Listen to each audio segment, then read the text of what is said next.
Presentations है मेरे पास USB में अभी प्रेजेंटेशन असाइनमेंट सब मेरे पास से यूएसबी में पड़े हुए हैं। ठीक है, आपने मुझे शुरू में सेंड नहीं की।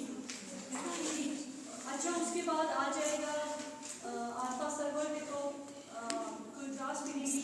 ठीक है, कायनात फोटो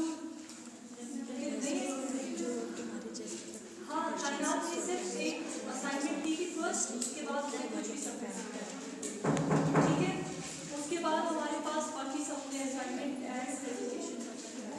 अच्छा, मार्क्स जो है आप लोगों के परसेंटेजेस कैलकुलेट हुए हैं, लेकिन शायद सही नहीं हो, मुझे लग रहा है।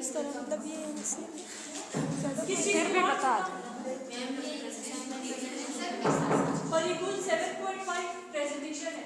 ठीक है, रुमैसा की तो नहीं है मेरे पास, आसिया की भी नहीं है, सुमैया 7.25, ज़ैनब। अच्छा, मैं एक ही बात बता रही हूँ, ठीक है ना?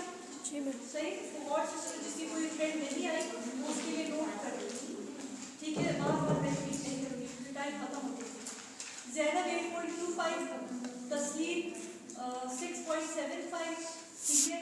फरियाद 7.75, माहद 7.25, सवेरा 7, जाहिदा दुरानी 6.5, मीना जहूर 7, आरिफा के बाद सनिया अफजल 7, आप और सनिया अफजल, ठीक है? अच्छा, अदीला मोहम्मद हाकिम 7, ये लकी करीम 7.75, किधर है लकी करीम? आई। अच्छा, आफरा शरीफ 7.5, ठीक है? रुमैसा ताहिर 7.75, आप रुमैसा ताहिर हो, वो रुमैसा आरिफ है, ठीक है? फातिमा मुनीर 7.75, ठीक है? मारिया नज़ीर के 8 है, मारिया नज़ीर के ठीक है, मारिया 8 है, और फातिमा सफदर 7.75, कौन है फातिमा सफदर? एंड ज़ाहिरा बतूल 8.25। आइए, ये आपके प्रेजेंटेशन मार्क्स हो गए, असाइनमेंट 1 असाइनमेंट 2 क्विज के मार्क्स सबको पता है, ठीक है ना? अच्छा, नेक्स्ट हमारे पास है